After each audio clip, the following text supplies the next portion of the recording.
IUPAC पिछले 6 महीने ये पार्टी को आईपैक चला रहा है। बच्चे बच्चे लड़के दूसरे दूसरे राज्य के वो सांसदों को, विधायकों को, हम लोगों को सिखा रहे हैं कि क्या करना है, क्या बोलना है। वो हमें मैसेज भेज रहे हैं कि शुभेंदु अधिकारी को ऐसे गाली दो, उनके पापा का नाम लेके गाली गुप्ता करो। आईपैक के लोग। मेरा व्यक्तिगत आपको कहानी बता रहा हूं। प्रतीक जैन से मैं मिला, मेरा टिकट कंफर्म हो गया था डेबरा, पश्चिम मेदिनीपुर। गोदरेज वाटर साइड में उनका ऑफिस है। उनके ऑफिस से मैं निकला, उनके ऑफिस के बाहर ही दूसरा एक अर्जुन बोल के कोई व्यक्ति है, उसका ऑफिस है। वो शायद मेरे पे डिफेमेशन केस भी कर सकता है क्योंकि कोई प्रमाण नहीं है। उसने मेरे को बोला टिकट चाहिए तो 50 लाख देना पड़ेगा। मैंने पार्टी को भी नहीं बोला, डर के वजह से, क्योंकि इतने आईपैक ही तो चला रहा है सब, किसको बोलूं।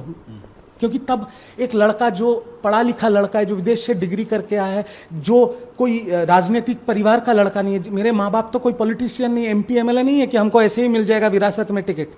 मेहनत करके इस जगह तक पहुंचा था। दीदी और अभिषेक जी को इसका जिम्मेदारी लेना पड़ेगा कि कैसे आप दोनों के रहते हुए एक बाहर की संस्था पूरा एक पार्टी को कैप्चर कर लिया। जब प्रतीक जैन के घर पे रेड हुआ, दीदी दौड़ के गई अपना डेटा लेने के लिए कि मेरा पार्टी का डेटा। आज दीदी के नाम पे सुप्रीम कोर्ट पे ED का केस चल रहा है। केस का कुछ इधर उधर हो गया तो दीदी को जेल भी हो सकता है। आपको लगता है कि सुन लीजिए। और उसके बाद जब दूसरे फेज का वोट खत्म हुआ, अगले दिन सुबह आईपैक के डायरेक्टर विनेश चंडेल को बेल मिल गया। कभी सुना है भारत के इतिहास में कि लोअर कोर्ट से PMLA एक्ट में बेल मिल गया और ED ने अपोज भी नहीं किया? तो इसका क्या मतलब है? इसका मतलब है दीदी को केस खिलाया और उसके बाद दीदी निकल जाने के बाद डेटा ऐसे ही तुमने दे दिया।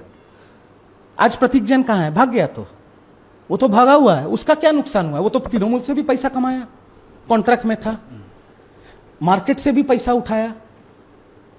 कैसे पैसा उठाता था आईपैक? पकड़ लीजिए, एक विधानसभा है, वहां पर 4 उम्मीदवार है विधायक का, जिसका कोई चांस नहीं है उससे भी पैसा लो, और जिसका कंफर्म है उसी को मिलेगा, उससे डबल पैसा लो। तो सबका मिला के तो आ गया। और आईपैक को तो आप चैलेंज नहीं कर सकेंगे, वही तो पार्टी चला रहा है।